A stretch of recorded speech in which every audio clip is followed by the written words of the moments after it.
자, 두 번째 주제 지금 시작하겠습니다.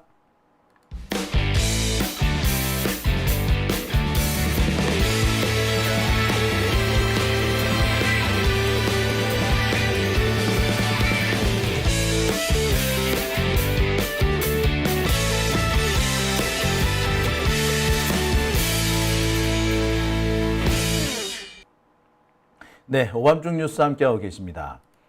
두 번째 주제는 조금 신나는 내용으로 준비를 해봤습니다. 신나는 내용이 뭐냐? 사실 우리를 지금 가장 괴롭히고 있는 사람들 중에 손에 꼽으라고 하면은 가장 먼저 이름이 나올 만한 사람이 지귀현 판사가 아닐까 싶습니다. 윤석열을 석방해준 판사 지귀현이죠. 윤석열을 석방해 줘놓고 이 내란 사건에 연루된 주요 범인들도 하나씩 둘씩 석방해 주려고 했습니다. 특히 김용현을 석방해 주려고 하다가 이번에 결국 저지당했죠. 이 지귀현 얘기를 할 때마다 우리는 정말 속에서 천불이 끓어오릅니다. 그러면 우리는 자연스럽게 이렇게 묻죠. 도대체 지귀현을 뽑은 새끼가 누구야? 누구긴 조희대죠. 자, 이 지귀현과 조희대가 이번에 특검의 수사를 받게 됐습니다. 이들이 걸린 것은 꽤 여러 가지 주제가 있는데 그중 한 가지, 조희대의 경우에는 이재명만 콕 집어서 파기환송했던 바로 그 사건. 파기환송을 하는데 그 파기환송을 하는 그 기간이 일주일이 채 걸리지 않았다는. 아니, 전원합의체를 해서 파기환송을 하는데 일주일이 채 걸리지 않았다? 누가 봐도 이상한 거 아닙니까? 의도를 가지고 덤벼들었다고 밖에 볼 수 없고, 윤석열이 파면당한 상태에서 계엄과 내란을 정리해야 될 이 시점에서 가장 유력한 후보를 일부러 낙마시키려 했다는 점에서 내란에 동조했다. 아니, 제2의 내란, 제3의 내란이다. 라는 의견이나 지적이 많았습니다. 생각 같아서는 멱살을 끌고 와서 패대기라도 치고 싶은데 이 수사라도 좀 제대로 해줬으면 좋겠다라는 의견들이 많았죠. 이 조희대와 관련된 사건, 지금까지는 공수처에 접수가 돼 있었는데 공수처가 이번에 이 사건을 내란특검, 조은석 특검한테 다 보냈습니다. 지금 내란특검의 얘기를 들어보면 그래요. 공식적인 입장을 말한 것 같진 않으나 일단 접수된 사건은 다 수사를 한다는 것이 원칙이라고 합니다. 결과가 어떻게 나올지는 모르겠으나 일단 조희대도 내란특검의 수사를 받을 수밖에 없다는 거죠. 지귀현은 말할 것도 없다는 겁니다. 드디어 조희대, 그렇게 까불던 조희대, 이재명 무서운 줄 모르고 우리 시민들 무서운 줄 모르고 선거에 뛰어들었던, 재판을 가지고 선거 한복판에 뛰어들었던 조희대가 잘하면 감옥에 갈 수도 있을 것 같습니다. 잘하면 감옥에 간다고 말씀드렸습니다만 감옥에 가야지, 그죠? 자, 일단 이 기사를 한번 보시겠습니다. 이건 한겨레 신문 기사고요. 지난 5월 달에 나온 겁니다. 조희대의 3차 내란 규정한 민주당, 국정조사와 특검이 다 필요하다. 그렇게 신속하던 대법원이 왜 윤석열 계엄 때는 조용했냐. 판례 변경 없이 2심 뒤집은 전례 여부를 답해라. 자, 이런 주장을 내세웠습니다. 이게 언제냐면은 지난 5월 달이에요. 당시 김민석 선대위 공동위원장은 이 대법원의 이재명 후보 공직선거법 사건 파기환송을 3차 내란으로 규정을 했고 조희대에 대해서 국정조사, 청문회, 특검 등이 필요하다고 했습니다. 실제로 그래서 청문회가 열렸던 적도 있죠. 국정조사가 발동될 뻔하기도 했습니다. 당시 김민석 상임선대위원장은 윤석열의 1차 내란, 한덕수 최상목의 2차 내란, 조희대의 3차 내란 이렇게 지목을 하면서 여기에 반박할 수 있느냐라고 따지고 묻기도 했습니다. 자, 다시 한번 그때를 좀 상기해 보겠습니다. 상기하면 좀 열받긴 해. 기억하시죠, 여러분? 당시 대법원은요, 이재명 대통령, 당시 이재명 후보가 이재명 후보가 민주당의 공식 대통령 후보로 당선될 무렵, 어떻게 보면 그 직전에 갑자기 이재명 후보에 대해서 선거법 유죄 판결을 내려버립니다. 항소심에서 무죄 판결이 났는데 사건이 대법원에 접수되자마자 후다다닥 급하게 파기환송심을 열고 이재명 당시 후보에게 유죄 판결을 내려버립니다. 그리고 곧바로 파기환송심도 열려고 합니다. 그 순서대로 하자면 경우에 따라서는 대통령 선거 전에 이재명 후보의 선거 자격이 박탈될 수도 있었어요. 당시 우리 기억하시죠? 대법원이 갑자기 대법원이 갑자기 전원합의체를 열어서 1심, 2심에서 무죄 선고가 된 이 사건을 뒤집었죠. 무죄에서 유죄로 뒤집어 버립니다. 근데 이 파기환송을 한 전원합의체 절차도 엉성했고 내용도 엉성했습니다. 대법관들이 제대로 심리를 했는지도 좀 알기 어려웠어요. 심지어 관련된 서면을 제대로 읽기나 했나? 라는 의심마저 강하게 들었었습니다. 그런데 조희대는 자신들이 판결 내렸기 때문에 법원의 판단이기 때문에 아무 문제가 없다는 식으로 배째라는 식으로 나왔었죠. 우리 그때 정말 분노하지 않았습니까? 그때 우리가 얘기했던 게 이른바 조희대의 3차 내란, 사법 내란이다라고 우리가 얘기를 했었습니다. 누가 보더라도 윤석열 내란 사건의 진압에 가장 앞장서고 있는 이재명을 죽이기 위해서, 낙마시키기 위해서 자신들이 가지고 있는 재판권을 남용한 것이라고 밖에 볼 수 없었어요. 이거는 내란 맞죠? 윤석열과 연결되는, 윤석열의 계엄과 연결되는 내란일 수도 있고, 어떻게 보자면 조희대의 독자적인 내란이라고 볼 수도 있었습니다. 헌법과 법률의 절차를 위반해서 혹은 따르지 않고 헌법기관의 작동을 불가능하게 만들려는, 이거 누가 봐도 이건 내란이거든요. 조희대가 그렇게 한 거란 말이야. 그렇죠? 그래서 이 조희대에 대해서 특검이 필요하다라고 얘기를 했었습니다. 조희대가 지금 그렇게 이때부터 조희대에 대해서 특검이 필요하다. 조희대가 내란을 일으켰거나 내란에 가담했거나 내란에 동조한 의혹이 있다라는 얘기가 그때 나왔었죠. 조희대가 특검을 받는다면은 제일 먼저 받아야 될 것이 바로 이 이재명 후보에 대한 공직선거법 사건 파기환송, 이게 제일 첫 번째 문제가 될 겁니다. 왜 그런 판결을 절차에도 맞지 않고 절차를 지키지도 않고 갑작스럽게 내려야 했나? 내란 의혹을 받는 첫 번째 키워드가 바로 이겁니다. 자, 두 번째 부분은 어떤 것이냐 하면은 비상계엄입니다. 12.3 비상계엄 시절에 그 와중에서 조희대는 무엇을 했느냐는 겁니다. 여러분 기억하실 겁니다. 비상계엄이 터졌을 때 여러분도 저도 국회 앞으로 열심히 달려가지 않았습니까? 그래서 계엄군의 총뿌리 앞에서 우리가 민주주의를 지켰습니다. 그런데 조희대는 뭐 했습니까? 판사들은 뭐 했습니까?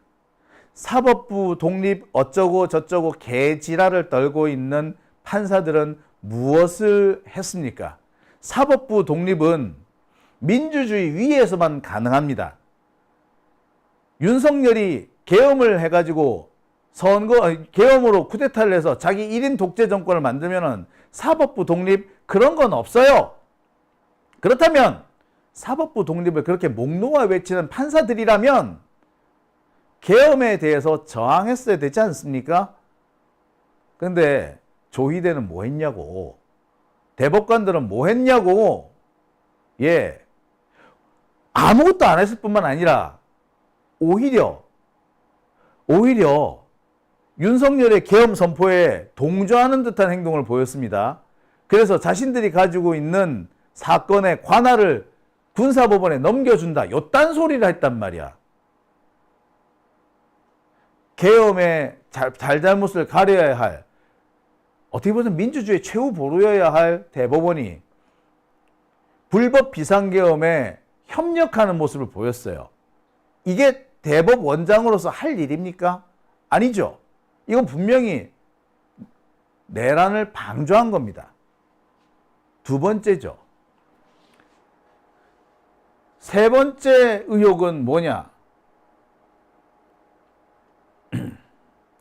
바로 조금 있다가 나오겠습니다만 윤석열에 대한 석방입니다. 윤석열 석방, 조희대가 아니라 지기현이가 있죠. 근데 그 지기현을 그 자리에 꽂아 넣은 사람이 누구야? 조희대입니다. 지기현에 대해서 말을 하는 사람들 다 이렇게 얘기해요. 지기현이는 혼자 절대 그렇게 어마어마한 결정을 내릴 놈이 못 된다. 제 원래 윗사람 눈치 봐가지고 윗사람이 가장 원하는 결론을 내리는데 그렇게 하려고 만들어진, 그런데 가장 특화되어 있는 놈이다. 근데 지기현이가 아무런 언질도 안 받고 윗선의 어떤 지시 없이, 윗선과의 어떤 교감 없이 윤석열을 석방했다? 그건 불가능하다 봅니다. 그렇다면 지기현이가 교감했다라는 사람은 누구일까요? 당연히 조희대겠죠. 원래 조희대가 지기현을 이 동네에 심어놓은 것도 그놈이 조희대야, 조희대. 지기현은 서울중앙지법에 있었던 게 아니라 좀 한직을 돌았던 사람이에요. 중앙지법에 한번 왔다가 밀려났단 말이야. 그래서 서울도 보면은 북부라든지 뭐 서부라든지 그 다음에 수원이라든지 이런 데를 돌았단 말이야. 외곽만 돌았단 말이야. 이런 애를 다시 중앙지법에 불러들여가지고 중요한 사건을 딱 맡겼다고. 이럴 때는 당연히 조희대가 너 내 꼬붕이 되어라 하고 그 자리에 맡긴 거 아닙니까? 그죠? 이렇게 되면 뭐 어떻게 돼? 예. 윤석열을 석방한 건 역시도 조희대의 내란이라고 볼 가능성이 커지는 거죠. 자, 결국 조희대가 받아야 될 의혹은 세 가지. 첫째, 이재명 선거법 사건 파기환송.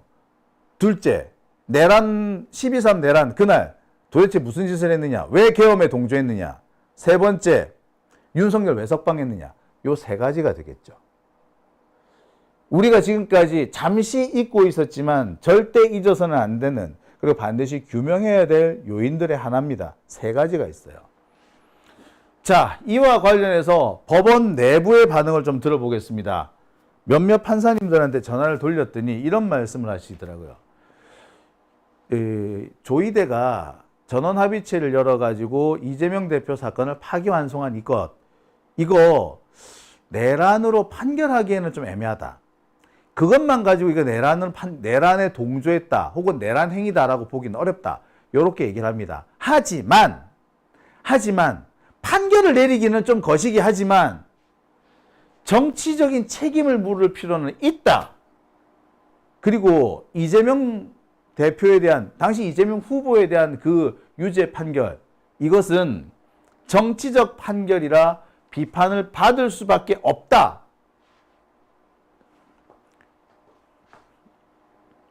다만 사법 책임을 묻기는 좀 뭐하다. 다만 정치적 책임을 물을 가능성은 엄청나게 많다라고 얘기를 합니다. 이게 판사들의 대체적인 시각이에요. 이와 관련해서 이런 말도 합니다. 불순한 의도, 조희대한테 불순한 의도가 있었고 그 불순한 의도 끝에 파기환송 판결이 났다. 이거는 부인하기 어렵다는 거예요. 특히 보수적인 법조계 내에서 가장 보수적인 흐름을 보였던 사람이 조희대라는 거야. 이 조희대는 이재명에 대해서 본능적인 거부감을 갖고 있다. 이거 모르는 사람이 없대요. 조희대는 원래 그런 놈이었어. 그러니까 이재명이 싫으니까 이재명을 낙마시키고 싶었던 거고 지가 낙마시킬 수 있다라고 생각한 겁니다. 그래서 날려버린 거야.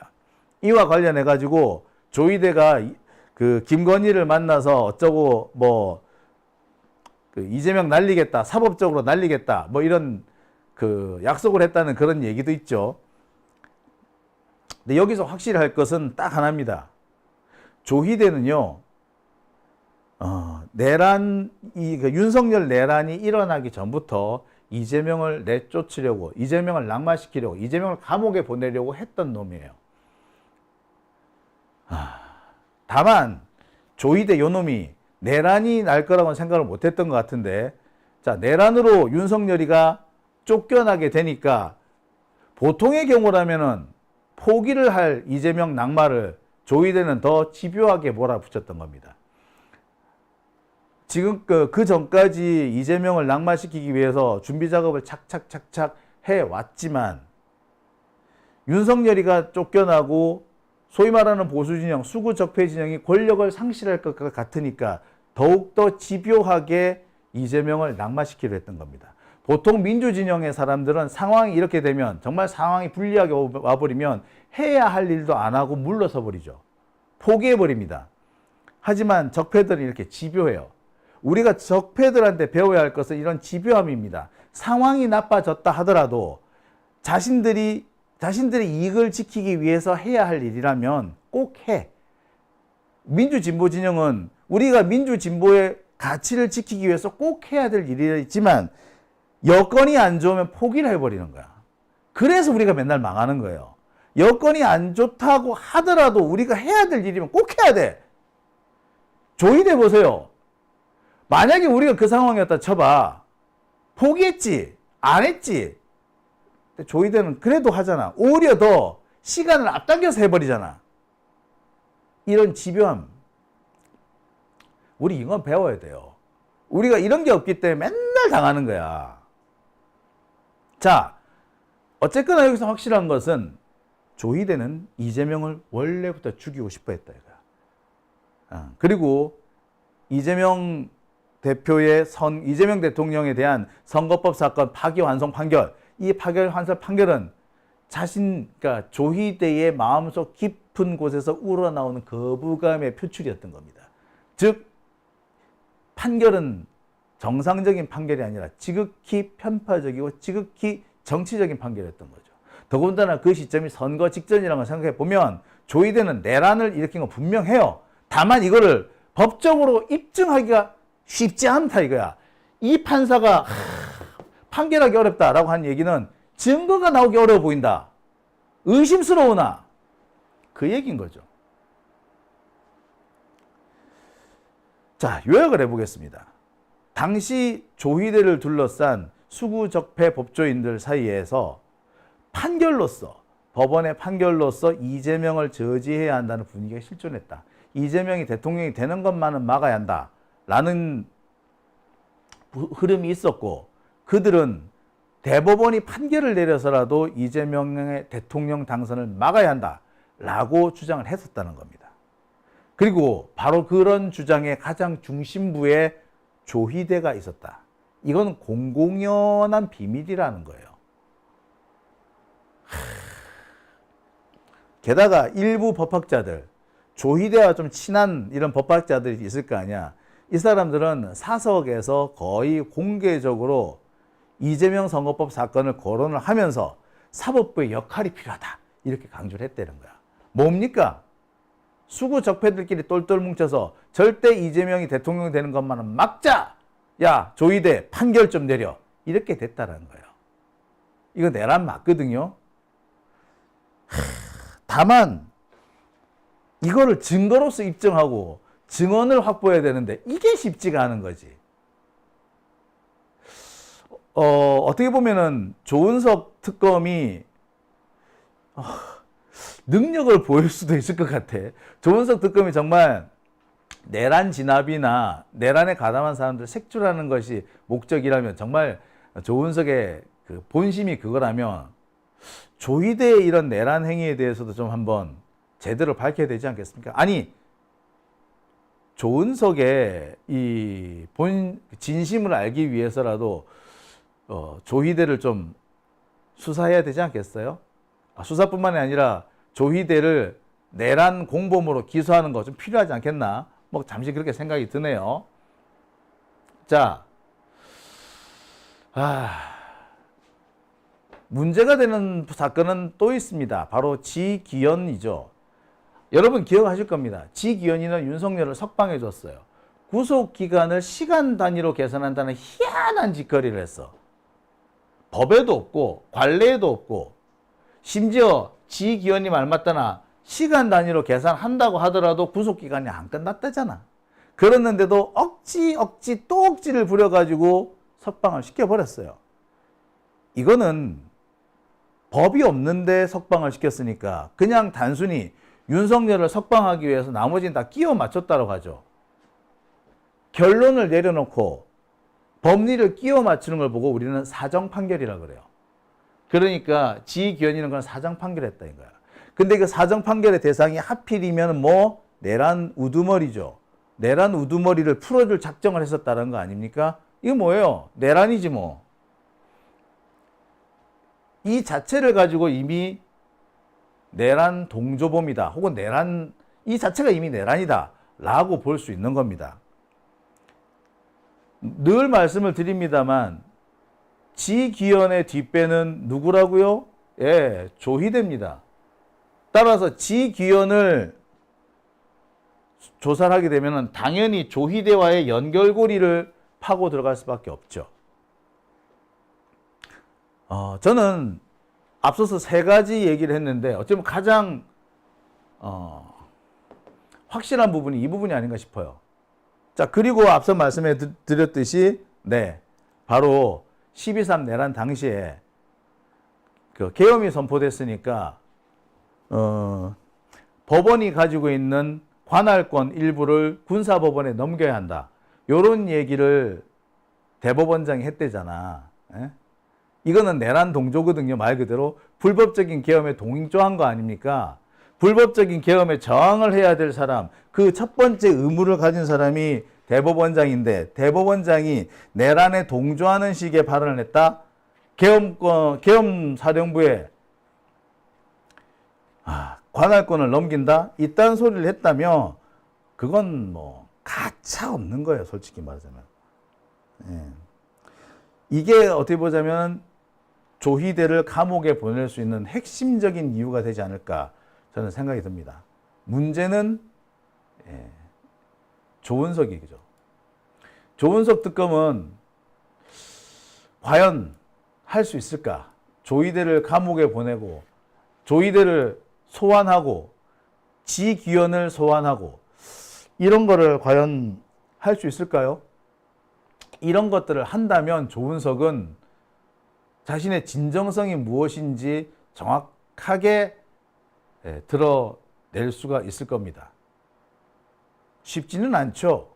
아까 제가 말씀드렸던 세 가지가 있는데 이것을 물증으로 입증을 해야 되는 거 아닙니까? 지기현이나 혹은 조희대가 윤석열을 풀어줄 작정을 했었던 것인지, 둘이가 정말 공모를 한 것인지, 또는 조희대가 지기현한테 일정한 지시를 했는지, 이 부분을 일단 확보해야 되겠죠. 물론 전 이 부분은 상당히 쉬울 수 있다고 봐요. 왜? 지기현이를 족치면 되거든. 지기현은요, 이미 그 자체로 내란 사범이 돼버렸어요. 내란 우두머리를 석방시켜준 범인 도피 은닉죄에 해당이 됩니다. 법 왜곡죄에 해당이 되는 거예요. 예. 그런데 상황이 그렇게 되면 지기현이는 분명히 자기가 만약에 지시를 받았다면 지시한 사람을 불겠죠. 그래서 저는 일단 조희대를 잡으려면 지기현을 잡아야 한다고 봅니다. 그리고 이와 별개로 12.3 내란 당시에 법원의 관할권 일부를 군사법원에 이양하는 문제, 이 문제를 거론을 진짜로 했다면 조희대는 볼 거 없죠. 감옥에 보내야 됩니다. 이것을 물증으로 입증할 수 있느냐? 제가 볼 때 이거 입증 가능해요. 문제는 뭐? 의지죠. 조은석의 의지. 조은석이 정말 의지가 있느냐 없느냐가 여기서 판가름이 날 겁니다. 우리가 이 조은석 특검에 대해서 여러 가지 얘기를 하는데 조은석 특검에 대해서 우리가 의구심을 거둘 것이냐, 앞으로도 계속 의구심을 가져야 할 것이냐, 그 결론이 여기에서 난다는 거죠. 한번 봅시다. 지금까지는 뭐 조은석 특검 나름 잘 하고 있는 것으로 보이는데 앞으로 정말 계속 믿어도 될지 안 될지 드러날 것 같네요. 조희대를 어떻게 다루느냐가 윤석열을 어떻게 다루느냐는 당연히 중요하겠지만 조희대를 어떻게 다루느냐도 조은석의 진위가 무엇인지 알 수 있는 그런 바로미터가 되리라 생각이 듭니다. 자, 오밤중 뉴스 함께하고 계십니다.